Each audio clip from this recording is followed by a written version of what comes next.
In the first problem, we're told that the following figure is a probability density curve that represents the lifetime in months of a certain type of laptop battery. In order for something to be a probability density curve, what does that mean the total area under the curve has got to be? 1. Here in this problem, we're asked to find the proportion of batteries with lifetimes less than 20 months. The months of the batteries are down here. Less than 20 months means this region right here. I'm told the area of the darker blue region is 0.24, the area of the lighter blue region is 0.25, so the proportion of batteries with lifetimes less than 24 months will be 0.24 plus 0.25, and what does that happen to be? 0.49. Number 2, the following figure is a probability density curve that represents the lifetime in months of a certain type of laptop battery. Now we're asked, what is the probability that a randomly chosen battery lasts longer than 20 months? Longer than 20 months is going to be this region over here. We just found the area of the shaded region is 0.49, so how would I find the area of this remaining region? We would do 1 minus 0.49 because the total area under the curve has got to be 1 because it represents the probability of everything, and we subtract off the area of the region that we don't want to know, and that's going to give us 0.51. On number 3, we're asked to find the area under the standard normal curve. Because we're told that we have a standard normal curve, we know that we have a normal distribution. What will the mean be? The mean is 0, the standard deviation is 1. How do we find areas on our calculator? What function do we use to find this area? Normalcdf. What will I use for my left bound of this shaded region? It's going off to negative infinity, isn't it? Do we have a negative infinity button on our calculator? No, so we have to use what? Really small number. How about negative 100? And then what will our right bound be? Yeah, it's a negative 1.25.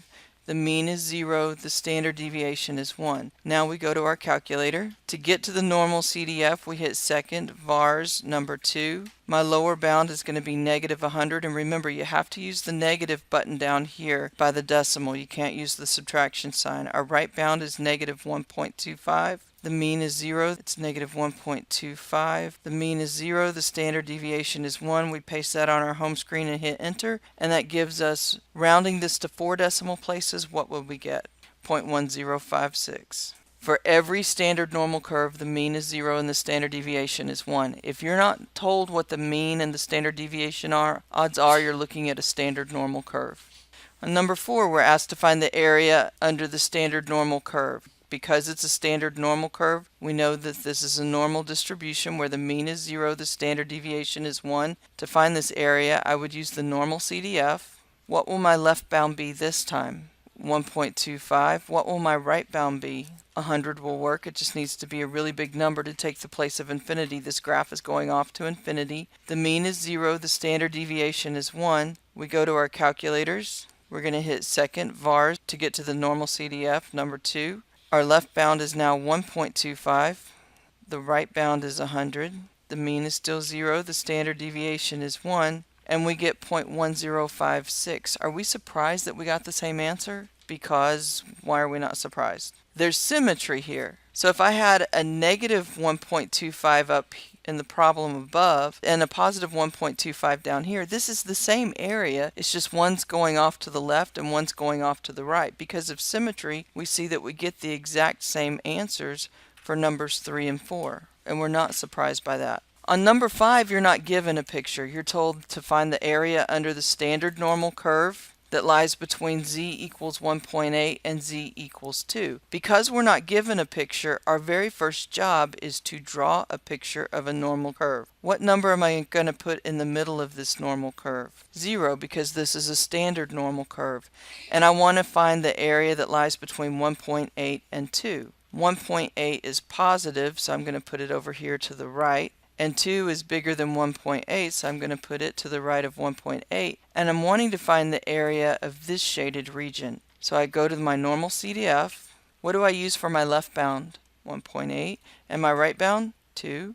My mean? 0. My standard deviation? 1. Then we go to our calculators. We would find our Normalcdf by hitting second, vars 2. Our left bound is 1.8. The right bound is 2. The mean and the standard deviation stay the same. We put this into our calculators and we get 0.0132. because we have to round to 4 decimal places. Would it be unusual to have something with this probability? Yes, it would. What probability do we use to set off unusual? 0.05. If your probability is less than 0.05, we would say that this is an unusually low probability. On number 6, we're asked to find the z-score for which the area to the left is 0.79. Once again, we're not given a picture, so we begin by drawing our picture of our normal curve. What number do I put in the middle of this normal curve? 0, because it's a standard normal curve. I know that because I was asked to find a z-score, not an x. Anytime you're asked to find a z, that means you're looking at a standard normal distribution. Now, the area to the left is 0.79. Well, 0 is the halfway point, so it's going to be more than halfway. So I go over here, and I'm looking for this number right here, so that the area to the left is 0.79. That area right there is 0.79. If I know the area and I want the z-score, what function do I use on my calculator? Inverse norm. And for the inverse norm function, we begin by putting in the area to the left. The mean here is 0 and the standard deviation is 1. Now let's go to our calculators. So we hit second, vars. Number 3 now is the inverse norm, and you can see that right here. The area to the left of what we're looking for is 0.79. The mean is 0. The standard deviation is 1. We put that in our calculator, and we get what for our z-score? Z-scores we round to 2 decimal places traditionally. So what would I use? 0.81. Am I surprised that this z-score is positive? No, because it's to the right of 0. So that the area is more than 50% to the left. I expected to get a positive z-score. Number 7 asks us to find the z-scores that bound the middle 74% of the area under the standard normal curve. We begin by drawing a standard normal curve. What number goes in the middle of the standard normal curve? 0. Standard normal means the mean is 0 and the standard deviation is 1. Now I want to know the z-scores that separate the middle 74%. So the area here in the middle is 0.74. And I'm looking for a left bound and a right bound. I'll call those z sub 1 and z sub 2. The area in the middle here is 74%. So how much does that leave me to have evenly split over these two tails? 0.26. 1 minus 0.74 is 0.26. So that means that I have, this is the area that's available to be evenly split over these two tails. So this area is going to be half of 0.26. And this area is going to be half of 0.26. How would I find z sub 1 on my calculator? I know the area. I want the z-score. What function do I use on my calculator? I use inverse norm. What do I plug in for my area? 0.13. The mean is 0. The standard deviation is 1. How do I find z sub 2 on my calculator? Inverse norm. I could do 1 minus 0.13. or put in 0.87 because that is 1 minus 0.13. Either way will work. And we go to our calculators. So we hit second, vars, number 3, 0.13, and this gives us z sub 1. To get z sub 2, I'm going to make this 1 minus 0.13. And I get the same number but opposite signs. Am I surprised by that? No, because I have symmetry associated with this graph. Our left bound is negative 1.13. and our right bound is positive 1.13. Whenever you have a standard normal distribution, you do have symmetry about 0, so really all you had to do was find the left one and then change the sign, and that would be your right one. Now that works only with the standard normal distribution. If you have any other normal distribution with a different mean and standard deviation, this would not work. You would actually have to go through these steps on the calculator if your distribution had a different mean and standard deviation. Number 8, we're told a normal population has a mean of 34 and a standard deviation of 11. What proportion of the population is less than 41? We're not given a picture here, so we need to draw it. Draw your normal curve. What number am I going to put in the middle now? 34, we put our mean. This distribution is normal with a mean of 34 and a standard deviation of 11. We were asked to find the probability that x is less than 41. To do that on our calculator, we would use what? 41 is to the right of 34. Less than means I'm going to shade everything to the left. So I'm looking for this area right here. If you know the data values and you want the area of the shaded region, what function do you use on your calculator? Normalcdf. What are we going to use for our left bound? A really small number. It's going off to negative infinity, so let's try negative 100. Because we don't have a negative infinity button on our calculator, we have to use just a really small number. What am I going to use for my right bound? 41. What do I use for my mean? And my standard deviation? 11. Because I don't have a sample size here, I'm not going to use the central limit theorem. We go to our calculator and we hit second vars number 2. Our left bound we set is negative 100. Our right bound is 41. Our mean is 34. Our standard deviation is 11. We put this on our home screen, and that gives us 0.7377. The answer key has something slightly different. Go with this 0.7377. Number 9. A normal population has a mean of 30 and a standard deviation of 7. What is the probability that a randomly chosen value will be greater than 31? Once again, begin by drawing a picture. Don't try to do these problems without drawing a picture. It helps you set up the problem correctly. What number will you put in the middle? Notice I keep asking the same questions over and over. These questions are questions that you need to be training yourself to ask yourself as you go through these problems. The mean is 30. I'm asked to find the probability that x is greater than 31. Is 31 to the left or to the right of 30? To the right. Do I want to shade to the left or to the right? To the right. So I'm looking for this area right here. How do I find that area on my calculator? Normalcdf. What will my left bound be? My right bound? A really big number. We'll use 100. The mean is 30. The standard deviation is 7. We put that into our calculators. We go to second vars number 2. The left bound is 31. The right bound we're going to use 100. The mean is 30. The standard deviation is 7. And that gives us 0.4432. Once again, this answer is slightly different from what they have in the answer key. Go with this answer. It's correct. I have a feeling what's happening is whenever I picked the questions, they were questions that they found probabilities using the tables, and their answers, because there's rounding involved with tables, they're slightly off. We're getting the exact answer. Number 10. A normal population has a mean of 27, a standard deviation of 9. What proportion of the population is between 26 and 31? Once again, we draw a picture. What number do I put in the middle of my normal curve? And I want 26 and 31.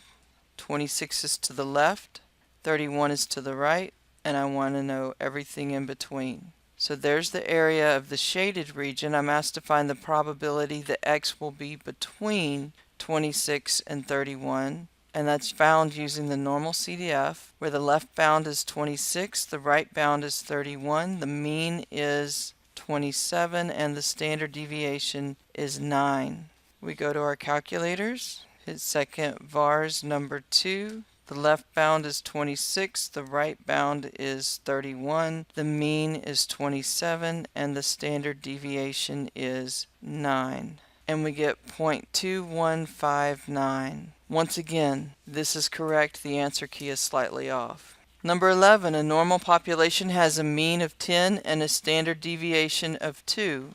What is the 86th percentile of the population? Well, it helps if you remember what percentiles are. Percentiles represent the percentage of data that is less than whatever your data value is. What number do I put in the middle here for the mean? The 86th percentile is going to be a data value right here, so that this area off to the left is 0.86. If I know the area and I want the data value, what function do I use on my calculator? Inverse norm? What do I use for my area? What do I use for my mean and my standard deviation? Now we go to our calculators. We hit second vars number 3. 0.86 is the area. The mean is 10. The standard deviation is 2. We put that on our home screen and we get 12.16. We're not surprised to get a number bigger than 10 because it needs to be a data value that's to the right of 10 because 10 was our mean and we're looking at more than 50%. Number 12. A bottler of drinking water fills plastic bottles with a mean volume of 999 milliliters and a standard deviation of 4 milliliters. The fill volumes are normally distributed. What proportions of bottles have volumes greater than 994 milliliters? For this problem, we're told that we have a normal distribution with a mean of 999 and a standard deviation of 4. We're not given a picture, so we start by drawing a picture. What number do I put in the middle of my normal curve for the mean? They're normally distributed with a mean of this and a standard deviation of that. That means it's not a standard normal distribution. 999 goes in the middle here because that's the mean that we were given in the problem. There's the mean and there's the standard deviation. That's where these numbers right here came from. Now we're asked to find the proportion of bottles that have volumes greater than 994. Is 994 to the left or to the right of 999? To the left. And we're asked to find the proportion of bottles that are greater than 994, so will I shade to the left or to the right? To the right. So I'm looking for this area right here. If I know the data values and I want the area, what function do I use on my calculator? Normalcdf. What do I use for my left bound? What do I use for my right bound? Is 1,000 considered a really big number here? No, because 1,000 is really close to my mean, so let's try 10,000. What am I going to use for the mean? And the standard deviation? Now we go to our calculators. We hit second vars, number 2. The left bound is 994. The right bound is 10,000. The mean is 999. The standard deviation is 4. And we get 0.8944. Number 13. The weights of 6-week-old poults, those are juvenile turkeys, are normally distributed. So we know that we have a normal distribution with a mean of 8.6 pounds and a standard deviation of 1.9 pounds. A turkey farmer wants to provide a money-back guarantee that a 6-week poult will weigh at least a certain amount. What weight should she guarantee so that she will have to give her customers money back only 1% of the time? Okay, there's a lot going on with this problem, and you have to make sure that you understand what the problem is stating. We know it's going to be a normal distribution because we were told right here that the weights are normally distributed. We know the mean and the standard deviation of this normal distribution, so I know in the middle here I'm going to put 8.6. Do you understand what information is given here? She wants to offer a money-back guarantee on the weights of her young turkeys. If this is the way the weights are distributed, she only wants to give back money at the most 1% of the time. So she's told that in her guarantee that 6-week poults will weigh at least a certain amount. At least means that much or more. So if they weigh that much or more, she won't have to give the money back. We want this area where she would have to give the money back, where the birds are underweight, we want that to be only 1% of the time. So this area right here is going to be 0.01.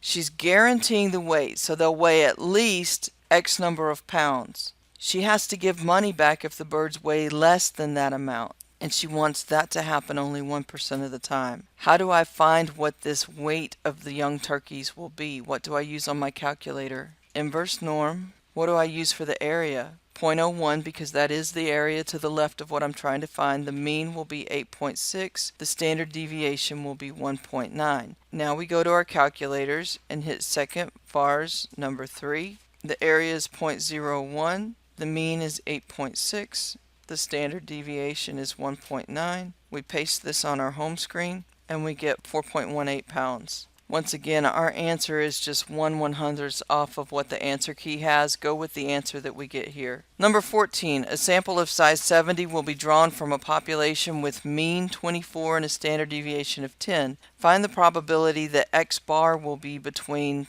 22 and 25. Now I'm told a sample size. Does the central limit theorem apply? It does apply because our sample size is greater than 30. Here's our population. It's normally distributed with a mean of 24. Well, actually, we don't know that the population is normally distributed. We just know that the mean is 24 and the standard deviation is 10. That's from our population. The central limit theorem says then that our sampling distribution for X bar, the mean, will be normally distributed with a mean of and a standard deviation of 10 divided by the square root of 70. It's sigma divided by the square root of n. That's the central limit theorem. The mean for the sampling distribution is the same as the mean for the population. The standard deviation for the sampling distribution of X bar is going to be sigma divided by the square root of n. In this problem, n is 70. What number do I put in the middle here on my normal distribution, my graph of my normal distribution? 24. and I'm asked to find the probability that x bar is between 22 and 25. So I'm asked to find the probability that x bar is in between 22 and 25. 22 is to the left of 24 and 25 is to the right, and I want the area of this shaded region in between. So to find this probability, I use the normal CDF. What do I use for the left bound and the right bound and the mean and the standard deviation? Now we go to our calculators. We hit second, vars, number 2. Our left bound is 22.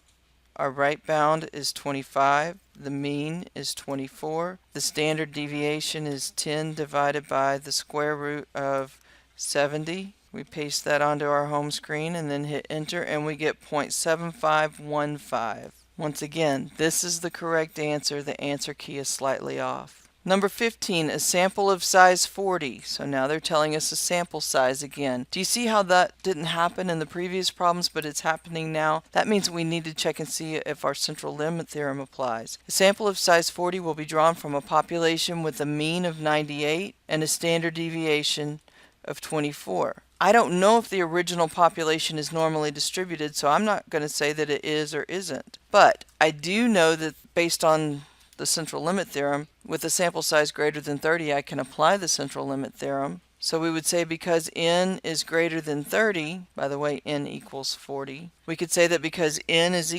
greater than 30, the central limit theorem applies, and our distribution is going to be normal with a mean of what? 98, and a standard deviation of 24 divided by the square root of 40. We're asked to find the 21st percentile of x bar. In order to do that, it would help if I had a normal distribution in front of me. What number do I put in the middle for this distribution? 98. The 21st percentile will be a number so that this area right here is 0.21. So I'm looking for x bar. How do I find this number if I know the area to the left is 0.21? Inverse norm, 0.21. What do I use for the mean and the standard deviation? 24 divided by the square root of 40. We go to our calculators, hit second vars number 3. The area is 0.21. The mean is 98. The standard deviation is 24 divided by the square root of 40. And that gives us 94.94. We'll call that 94.9. Number 16. A sample of size 42 will be drawn from a population with a mean of 34 and a standard deviation of 8. Can I use the central limit theorem here? What is our sample size? So according to the central limit theorem, my sampling distribution will be normal with a mean of what? And a standard deviation of what? Then we need to draw a picture of a normal curve. What number do I put in the middle of my normal curve? 34. We're asked to find the probability that x bar is greater than 36. So I want to find the probability that x bar is greater than 36. 36 is to the right of 34, and I'm going to shade the area going off to the right. In order to find this area, what function do I use on my calculator? My left bound will be the right bound, a really big number. The mean is 34. The standard deviation is 8 divided by the square root of 42. We put that in our calculator by hitting second vars, number 2. The lower bound is 36. The upper bound, I'm going to use 1,000. The mean is 34. The standard deviation is 8 divided by the square root of 42. We paste that on our home screen, hit enter, and that gives us 0.0526. Number 17. A sample of size 39 will be drawn from a population with a mean of 26, a standard deviation of 14. Find the probability that x bar is less than 29. Does the central limit theorem apply here? Yes, because our sample size is bigger than 30. That means that our sampling distribution is going to be normal with a mean of 26 and a standard deviation of what? Beautiful. Now we draw our normal distribution. And what number is going to go in the middle of our normal distribution? And I'm asked to find the probability that x bar is less than 29. Is 29 to the left or to the right? It's to the right of 26. And so our less than means I want to shade to the left. So I would expect my answer to be bigger than 0.5 because this is more than half of the graph is shaded. To find this area on our calculator, we use what? Normal CDF. What do I use for my left bound? How about negative 100? The right bound, 29. The mean is 26. The standard deviation is 14 divided by the square root of 39. We go to our calculator and we hit second vars number 2, negative 100 for the left bound. The right bound is 29. The mean is 26. The standard deviation is 14 divided by the square root of 39. Paste that on the home screen and hit enter, and we get 0.9096. This is the correct answer. The answer on the answer key is slightly off. I'm going to have a difficult time making your next test multiple choice because so many of these answers are off. I'm going to need to see your work and see what you type into the calculator. I would want to see these steps right here. Number 18. A ferry will safely accommodate 66 tons of passenger cars. Assume that the mean weight of a passenger car is 1.7 tons with a standard deviation of 0.5 tons. If a random sample of 36 cars are loaded onto the ferry, what is the probability that the maximum safe weight will be exceeded? For 36 cars, where the average weight is 1.7 tons, I need to take this 66 tons, that's the maximum weight, and divide that by 36. So to get the maximum safe weight for an average of 36 cars, we would look at the 66 tons, that's the maximum tonnage allowed on the ship, divided by 36. And what's 66 divided by 36? Can somebody do that on their calculator for me? 1.83. That means that I'm looking for the average weight of the cars to exceed 1.83. The other information I'm told here is that the mean weight of a passenger car is 1.7 tons and the standard deviation is 5 tons. I don't know that this is normally distributed. I just know that the mean for the population is 1.7 and the standard deviation is 0.5. So the central limit theorem applies, and it means that our 36 cars are going to have a normal weight distribution with an average weight of 1.7, and the standard deviation will be 0.5 divided by the square root of 36. When I draw my normal curve, what number goes in the middle here? 1.7. Now, I'm asked to find the probability that the maximum safe weight is exceeded. That means that that average weight per vehicle will have to be greater than 1.83 because we said that that was the safe weight. And if it exceeds the safe weight, then it's unsafe. 1.83 is to the right of 1.7, so that means that I'm looking for this area off to the right. To do this on my calculator, I would use the Normalcdf. What would be my left bound? What would be my right bound? 100 is big here. The mean would be 1.7, and the standard deviation is 0.5 divided by the square root of 36, or 0.5 divided by 6. Now we go to our calculators. We hit second vars number 2. The left bound would be 1.83. The right bound would be the right bound would be 100. The mean is 1.7. The standard deviation is 0.5 divided by the square root of 36. I know the square root of 36 is 6, but I'm just writing it as a radical to be consistent. We hit enter and we end up with a probability of 0.0594. Once again, this is the correct answer. The answer key is wrong. They were rounding when they got the answers on the answer key.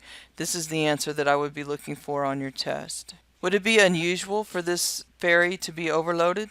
No, it wouldn't, because this probability is more than 0.05. It would not be unusual for that ferry to be overloaded.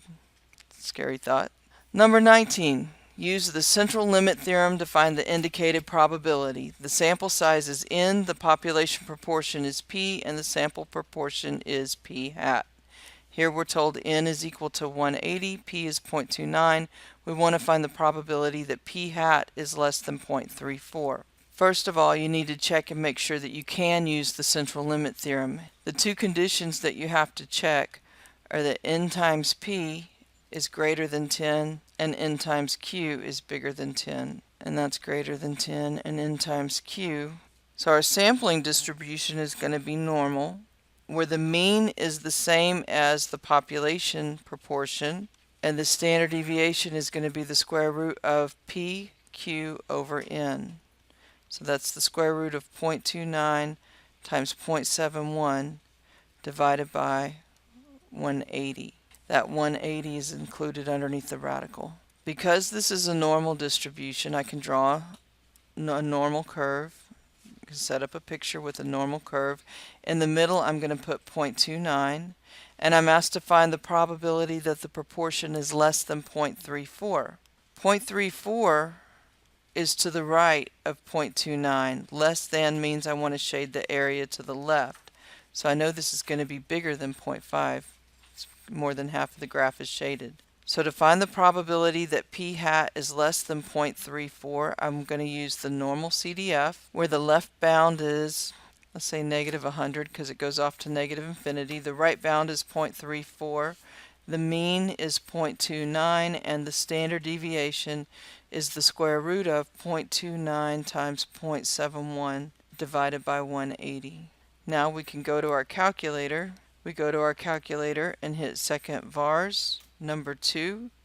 The left bound, we're going to use a really small number to take the place of negative infinity. The right bound is going to be 0.34. The mean is 0.29. And the standard deviation is the square root of 0.29 times 1 minus 0.29, which is 0.71, divided by our sample size, which we said was 180. I thought it was going to be close to 1, and it's giving me exactly 1. Because this standard deviation is going to be really small, and this is way far away. The answer key is way wrong on this. They get 0.8. Let me just double check my numbers on the calculator, make sure that I typed them in right. Yeah, I was right. The answer key is wrong. This is correct. I don't like this test generator that came with your book. They've got a lot of wrong answers on it. Number 20, use the central limit theorem to find the indicated probability. The sample size is n, the population proportion is p, the sample proportion is p hat. Here we want to find the probability that p hat is greater than 0.3. Anytime your sample size is so large, you should be checking the conditions n times p is greater than 10 and n times q is greater than 10, but with a sample size this large, you're going to be able to use the central limit theorem, so I'm not going to take the time to check that condition. What we're looking for now is the central limit theorem, what it says the sampling distribution is. The mean is going to be, what, 0.29. The standard deviation is going to be the square root of 0.29 times 0.71 divided by 160. 0.29 will go in the middle here, and what we want to find is the probability that p hat is greater than 0.3. 0.3 is to the right of 0.29, and we're going to shade the area to the right because we're looking for an area that's greater than. That means that we're going to be using the normal CDF, where the left bound is 0.3, the right bound is going to be a really big number. The mean is 0.29, and the standard deviation is the square root of 0.29 times 0.71 divided by 160. Let's go to our calculators and hit second vars, number 2. The left bound is 0.3, the right bound is 100. The mean is 0.29. The standard deviation is the square root of 0.29 times 0.71 divided by 160. And that gives us, thank you for catching that. Alright, I had a typo. It's 0.3902. And once again, this is the correct answer. The answer key is slightly off. Number 21, use the central limit theorem to find the indicated probability. The sample size is n, same instructions. Since the central limit theorem applies, I know that my sampling distribution is going to be normal. The mean will be what? 0.83. The standard deviation will be the square root of 0.83 times 0.17 divided by 117. What number goes in the middle of my graph? 0.83. And I want to know the probability that p hat is between 0.79, which is to the left, and 0.88, which is to the right. And I want the area that's in between these two numbers. To find that on my calculator, I would use the normal CDF, where my left bound is 0.79, my right bound is 0.88, the mean is 0.83, and the standard deviation is that I got from my central limit theorem. 0.83 times 0.17 divided by 117. We'll go to our calculator, hit second vars number 2. Our left bound is 0.79, the right bound is 0.88, The mean is 0.83. The standard deviation will be the square root of 0.83 times 0.17 divided by 117. Notice I don't put parentheses on that. And that gives us 0.8003. Number 22 says, for a particular diamond mine, 76% of diamonds fail to qualify as gemstone grade. A random sample of 96 diamonds is analyzed. Find the mean for p hat. The mean for p hat will always be the same as the population mean. For this particular problem, the population mean is 76%, so this would just be equal to 0.76. Number 23, for a particular diamond mine, 80% of the diamonds fail to qualify as gemstone grade. A random sample of 113 diamonds is analyzed. Find the mean for the mean standard deviation for p hat. How do we find the standard deviation if the central limit theorem applies? The formula is it's the square root of pq over n.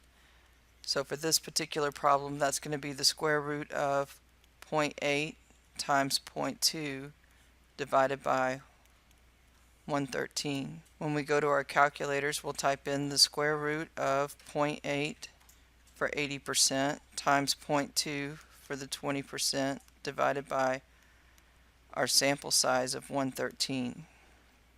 And that gives us 0.0376. We'll round that to 3 decimal places and we'll call that 0.038. The formula is Q is equal to 1 minus P.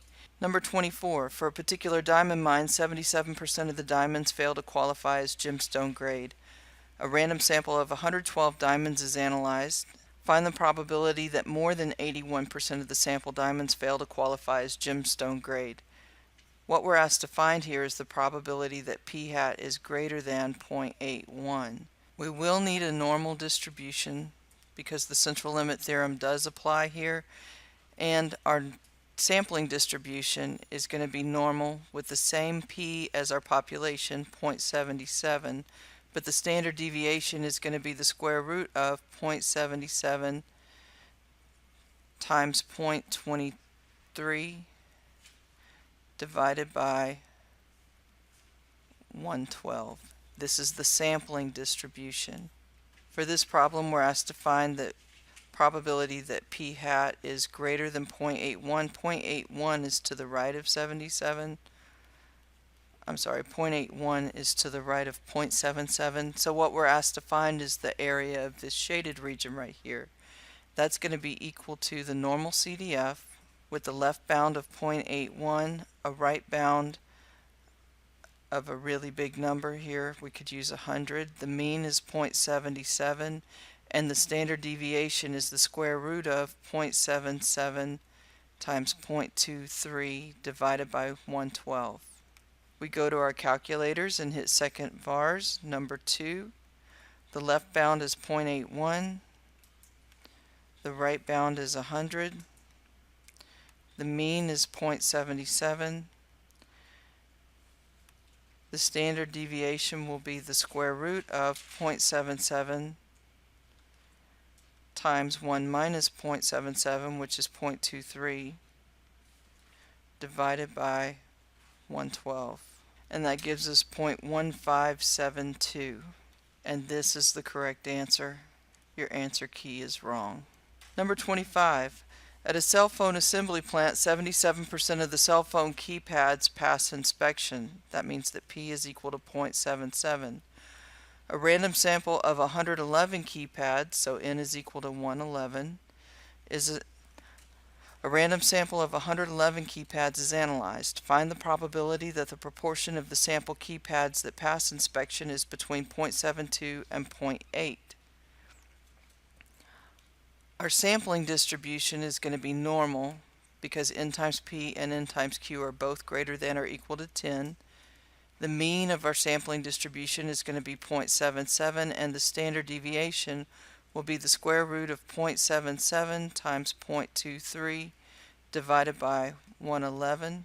Because our sampling distribution is normal, we want to start by drawing a normal curve. And what number goes in the middle of this normal curve? 0.77. We're asked to find the probability that p hat is in between 0.72 and 0.8. That means that I want to use 0.72 and 0.8 as my bounds for my shaded region, and I'm finding the probability that we're between those two numbers, which means I'm looking for the area between those two numbers. And in order to do that with a normal distribution, we use the Normalcdf, where the left bound would be 0.72, the right bound would be 0.8, the mean is 0.77, and the standard deviation is the square root of 0.77 times 0.23 divided by 111. Let's go to our calculators and hit second vars number 2. The left bound would be 0.72, the right bound would be 0.8, the mean is 0.77, the standard deviation is the square root of 0.77 times 0.23 divided by 111. We paste that on our home screen and hit enter, and that gives us 0.6684. And this would be the correct answer. The key is wrong. The rest of the problems deal with assessing normality. On number 26, I give you dot plots that each illustrate a sample. Which sample can be treated as approximately normal? A, B, C, or D? Why do you say D? Okay, let's look at why A would not be normally distributed. There's two modes right here. It looks like we have two areas of concentration. What about B? We have an outlier here. C, we have an outlier here. D looks to be normally distributed, so D would be the correct answer. On number 27, I give you box plots to illustrate a sample. Which sample can be treated as approximately normal here? A cannot. Why can A not be treated as normal? We have an outlier and it's skewed. B has an outlier and it's skewed. C is the correct answer. So why can't D be considered normal? It's skewed. This distribution would look like that is skewed right. Number 28. The following histograms each illustrate a sample. Which sample can be treated as approximately normal? A looks to be skewed how? To the left. B looks like it might be normal. C is bimodal. D is skewed right, so the correct answer is B. Number 29. The following stem and leaf plots each illustrate a sample. Which sample can be treated as approximately normal?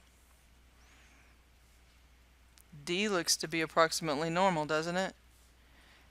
A appears to be bimodal. B is going to be skewed left. C is going to be skewed right. The correct answer here would be D. And the last problem on our review is to construct a normal quantile plot for the given data. Use your plot to determine whether the data come from a normally distributed population. If I put this problem on a test, I don't expect you to draw the graph, but I do expect you to do the normal quantile plot to analyze it. So let's review how we would do a normal quantile plot. What's the first thing I need to do? I need to put my data into a list, right? So to do that, I hit Stat, Enter. If you have data in your list, you may want to clear them out. And then we just put the data into our list, all in the same list. Once you have your data in your list, you need to go back to the home screen by hitting Second Mode. Second Mode will take you back to the home screen. Then to do the normal quantile plot, you're going to hit Second, Y equals. Make sure you don't have any plots turned on except for the one that you turn on. So we hit Enter. That'll take us to plot 1. Turn it on. The type of graph you want for a normal quantile plot will be the very last graph that you have a choice of for the type.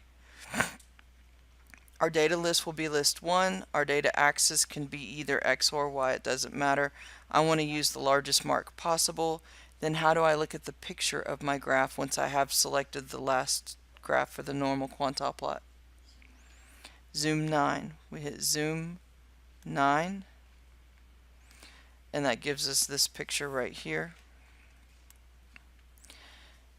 And does this look like it would be normal? It needs to be linear. The points need to lie about on a straight line. This is close. It's not way off. So we're going to call this approximately normal. And we would say because, whichever mark you want. I like to use the box because it's the bigger shape. You could use dots. If you're young and you have young eyes, you could probably get by with it. Because the points are approximately linear, we can assume that the data are approximately normally distributed. Any questions? Yeah, I would expect you to say if your graph, let's say that our graph came out looking like this where there was clearly some curvature, I would say my reason would be not normal because not linear. So those are your choices there, either linear, so therefore normal, or not linear, therefore not normal. And that wraps up the review for exam 3.